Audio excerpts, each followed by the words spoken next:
Hey guys, and welcome back to my channel. So I'm very excited to be doing my official episode 3 for my Scare-apy series. If you are new to my channel, welcome. And for those of you who do not know, Scare-apy is a term that I have been using to describe basically the use of consuming horror media, so watching like scary movies, reading horror novels, and all the fun things in between, as a form of mental health therapy, as a therapeutic outlet.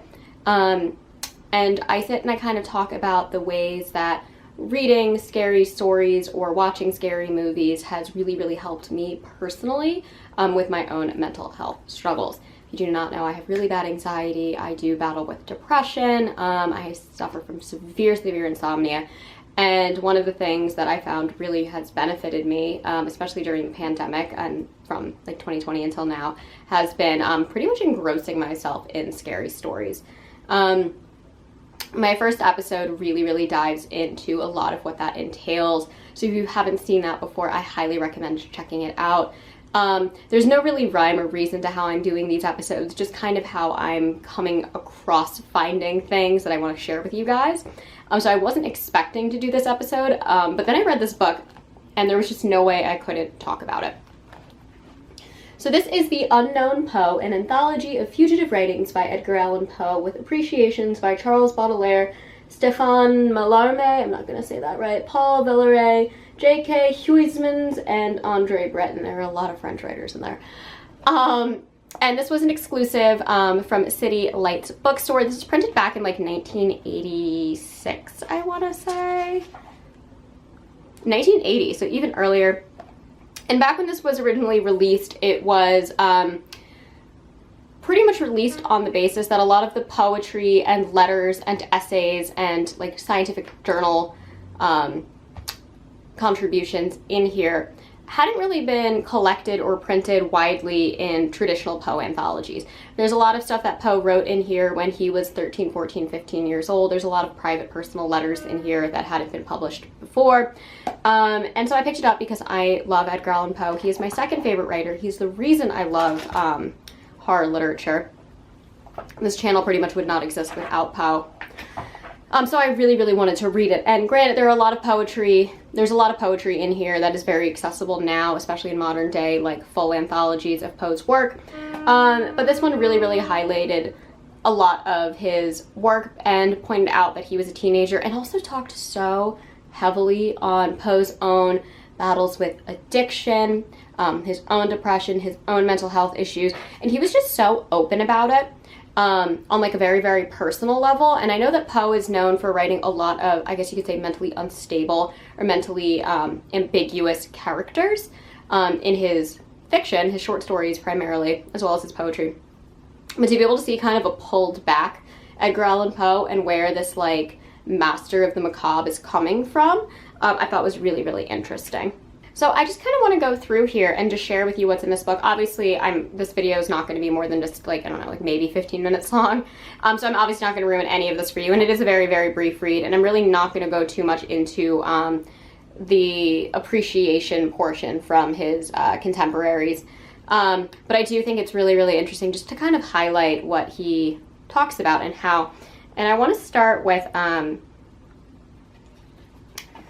probably one of the most famous lines that you hear from Edgar Allan Poe is, "I became insane with long intervals of horrible sanity." It's definitely a line that I've always looked at before. I never realized that it was in a letter.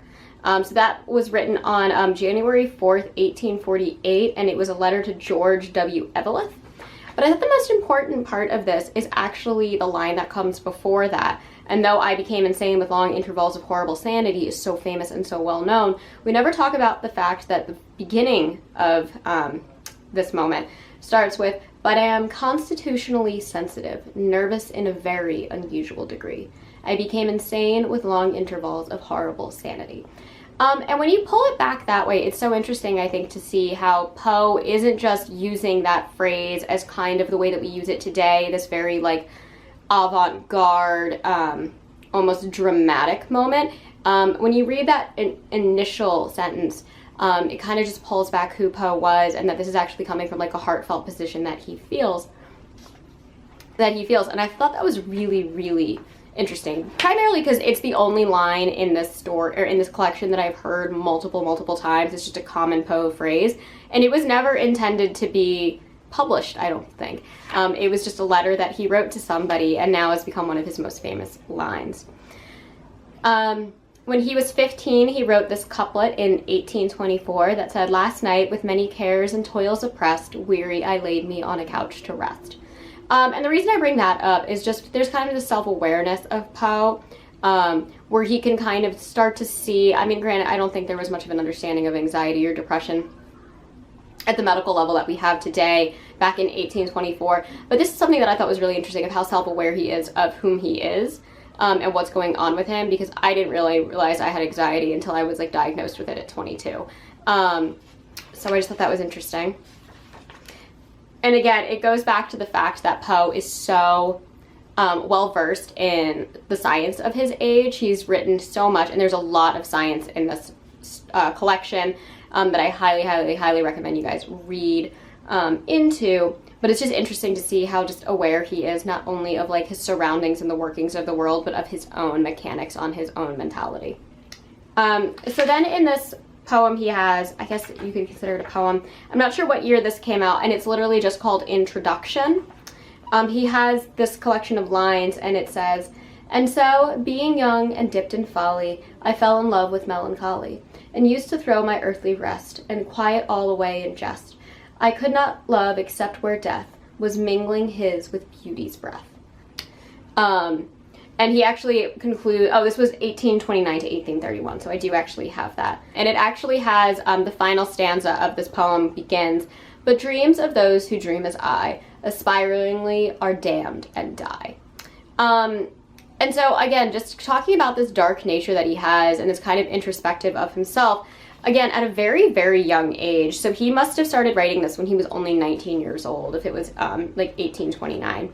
And even in 1848, so he died in 1849, and you can see through his poems that he has always kind of struggled with his alcoholism. This is a poem called Lines on Ale, which is believed to have been written on the Washington Tavern in Massachusetts, where it was hung on the wall until about 1920, according to this book. Again, this was never meant to be published. This was just written for the people at the bar. And it says, "Filled with mingled cream and amber, I will drain that glass again. Such hilarious visions clamber through the chamber of my brain. Quaintest thoughts, queerest fancies, come to life and fade away. What care I how time advances? I am drinking ale today."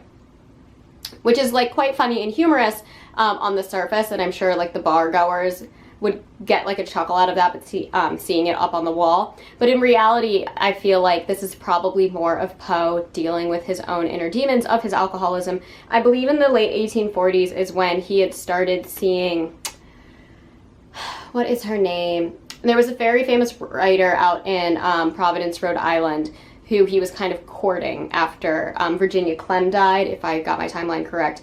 And he was going to marry her as long as he stopped drinking. And then, lo and behold, he could not stop drinking, so that fell apart. So I think it's really, really interesting that on the surface, this poem probably seems really like quaint and funny, but in reality, it is more of a, I feel like, delving into his own alcoholic problems, which would be something that he would obviously be very aware of. Now, granted, I'm also putting my own thoughts and ideas into Poe's head, or into, obviously I'm giving you guys my own thoughts and ideas on this, and I could be absolutely 100% wrong, but that's just how I'm interpreting it based on the collection of poems and letters that this novel has presented with this. It shows such an introspective and such a self-awareness of Poe that I can't help but conclude that he would be very, very aware of what he is saying and how it relates to him. So he has this essay, or this passage from Marginalia, which was a book he wrote, and it's called The Veil of the Soul, and it starts off with, "Were I called on to define very briefly the term art, I should call it the reproduction of what the senses perceive in nature through the veil of the soul. The naked senses sometimes see too little, but then always they see too much." And I'm just kind of using that as evidence to back up what I was saying about Poe, especially with that that beer poem. And then finally, before I really hammer you guys down with this, he has a brief passage on the characters of Shakespeare, and I won't read it all because it is quite long. So I'm just going to read that passage real quickly. So it says, "In all commenting on Shakespeare, there has been a radical error, never yet mentioned. It is the error of attempting to expound his characters, to account for their actions, to reconcile his inconsistencies, not as if they were the coinage of a human brain, but as if they had been actual existences upon earth.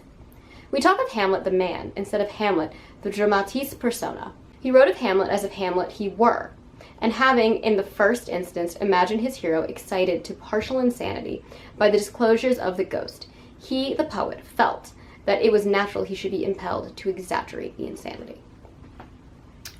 So to me, that just points at Poe also kind of taking, also pretty much doing what I'm doing here, where he's taking one of Shakespeare's most famous plays, Hamlet, and he is kind of interpreting how Shakespeare would put himself and his own knowledge, especially of insanity and his own reactions, into that character, and then exaggerating it for it to be theatrical.